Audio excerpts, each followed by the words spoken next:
Okay, hi everyone. So today we will discuss this problem from HC Verma और देखेंगे कि इसे कितने तरह से सॉल्व कर सकते हैं. So let's see. In the previous problem, suppose M2 is given 2 kilogram and M3 is given 3 kilogram. What should be the mass M so that it remains at rest? So देखो ये previous problem का diagram है. इसमें हमने पहले 3 equation निकाल ली थी, but इस बार कह रहा है वो कि आप m1 का वैल्यू बताओ सो दैट कि ये रेस्ट पे रहे, इसका एक्सेलरेशन 0 रहना चाहिए.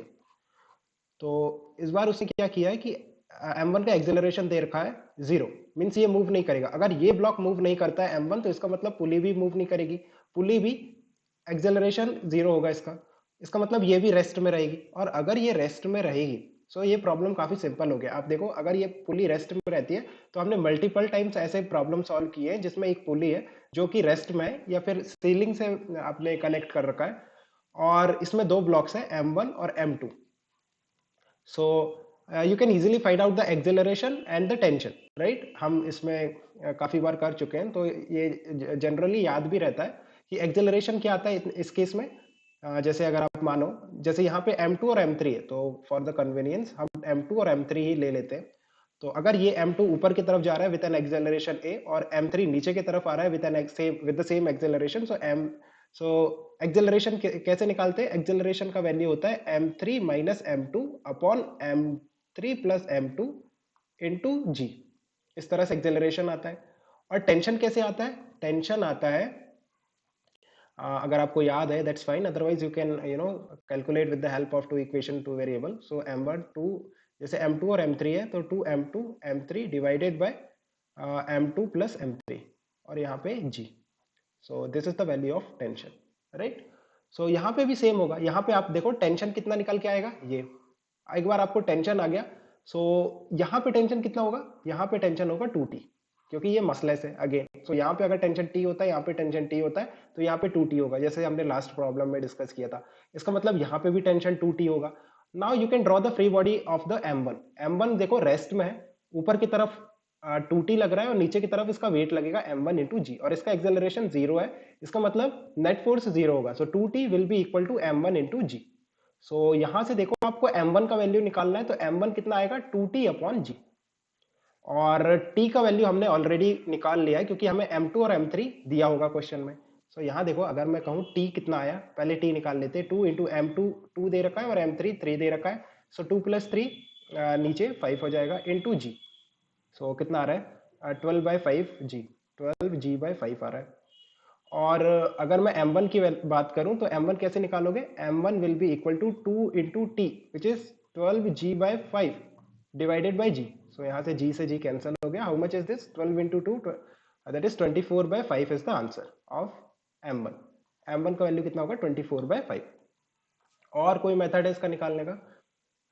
अगर आपके पास पहले से ही जो इक्वेशंस है जो हमने पहले निकाली थी, सो अगर आप उससे निकालना चाहो, देखो क्योंकि ये जो क्वेश्चन है ये सेकंड पार्ट है, इसका जो फर्स्ट पार्ट है हमने ऑलरेडी सॉल्व कर लिया था. सो अगर आप फर्स्ट पार्ट करने के बाद डायरेक्टली सेकंड पार्ट करते हो तो देखो आप उसमें आपको ज्यादा मेहनत करने की जरूरत नहीं है, because you will already have these equations जो कि हमने पहले निकाली थी. Let me quickly recap. जैसे m1 है, ऊपर की तरफ हमने कहा था कि अगर ये a1 से मूव करेगा तो पुली नीचे a1 से मूव करेगी, और m2 with respect to the pulley अगर a2 से ऊपर मूव करता है सो m3 नीचे की तरफ a2 से मूव करेगा. और ये जो पुली है इसका एक्सेलरेशन फर्दर m2 और m3 को आपको देना पड़ेगा, क्योंकि ये जो a2 a3 है ये with respect to the pulley है. सो a1 नीचे की तरफ इसे दे दो और a1 फर्दर नीचे की तरफ m3 को भी देना पड़ेगा. अब हमने इसका फ्री बॉडी डायग्राम बनाया था, राइट. जैसे हमने कहा था यहाँ टेंशन T है, यहाँ टेंशन T है, तो यहाँ पे T/2 होगा और यहाँ पर भी T/2 होगा. ये सारी चीजें हमने पहले क्वेश्चन में डिस्कस कर ली है. और जब आप m1 का फ्री बॉडी डायग्राम बनाओगे तो इस तरह से देखो m1g और ऊपर की तरफ a1, और m2 का जब बनाओगे सो यहाँ पे बनाते हैं m2 का. सो ऊपर की तरफ T/2, नीचे की तरफ m2 इंटू जी, और इसका एक्सेलरेशन अगर आप ऊपर की तरफ लिखोगे तो कितना आएगा a2 माइनस a1. और जो m3 था ऊपर की तरफ T/2 था, नीचे की तरफ m3 इंटू जी था, और इसका एक्सेलरेशन डाउनवर्ड कितना आ रहा है a1 प्लस a2. सो हमने जो तीन इक्वेशन लिखी थी वो क्या लिखी थी, ये टेंशन T है, T minus m1g that should be equal to m1 into a1, और m2 के लिए हमने लिखा था ऊपर की तरफ एक्सेलरेशन है तो t/2 minus m2g should be equal to m2 into a2 minus a1। और जो थर्ड के लिए हमने लिखा था, थर्ड के लिए क्या लिखा था, net force downward which is m3 into g minus t/2 that should be equal to m3 into a1 plus a2। ये हमने पहले भी डिस्कस कर लिया, ये तीन इक्वेशन हमने निकाल ली थी। सो अगर आप कंपेयर करो पहले क्वेश्चन से सेकंड क्वेश्चन को, तो पहले क्वेश्चन में आपको क्या क्या वेरिएबल थे, a1 वेरिएबल था, a2 वेरिएबल था और टेंशन वेरिएबल था और तीन इक्वेशन थी।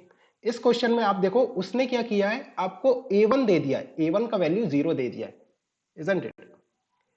a1 का वैल्यू 0 दे दिया और वेरिएबल क्या कर दिया है, m1 को वेरिएबल कर दिया है, m1 को वेरिएबल कर दिया, मतलब आपके पास नंबर ऑफ वेरिएबल्स और नंबर ऑफ नोन क्वांटिटीज अभी भी सेम है, जस्ट उसने एक अननोन क्वांटिटी को नोन कर दिया और नोन क्वांटिटी को अननोन कर दिया। जैसे वहां पे m1 पता था, a1 नहीं पता था, यहाँ पे a1 पता होगा, m1 नहीं पता होगा, तीन इक्वेशन है। ये इस तरह से आप वेरिएबल्स के साथ खेल सकते हैं, किसी भी एक वेरिएबल को उठा के अननोन कर दो और उसे दूसरे को नोन कर दो। सो इस तरह से हो जाएगा। सो चलो इसे सॉल्व करते हैं। जैसे मैं कहूँ कि a1 का वैल्यू अगर 0 है तो 0 हो जाएगा, तो t minus m1 into g that should be equal to 0। So t/2 minus m2 2 है, so 2 into g that should be equal to m2 2 है, और a2 आ जाएगा, a1 तो 0 है, और m3 3 है, g minus t/2 that should be equal to m3 3, और a1 आपका 0 है तो a2 आ जाएगा। ओके, लेट्स सी कैसे आ रहा है ये।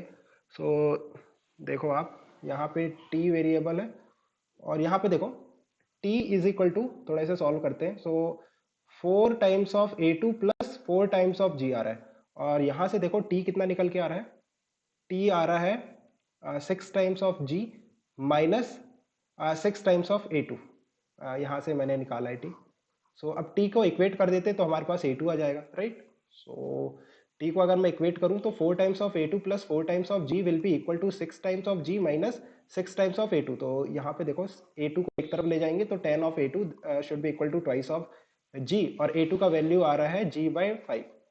अब a2 का वैल्यू हम सब्सटीट्यूट कर सकते हैं कहाँ पर, t निकालने के लिए। तो पहले t निकालना पड़ेगा।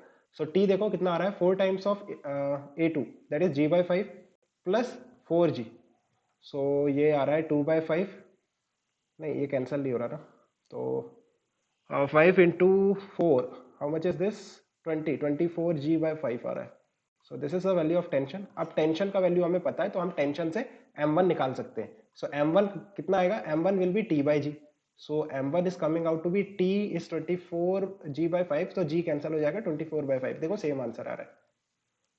सो इस तरह से आप इसे इंटरप्रेट कर सकते हैं। फाइन, आई होप ये सारी चीज़ें क्लियर है।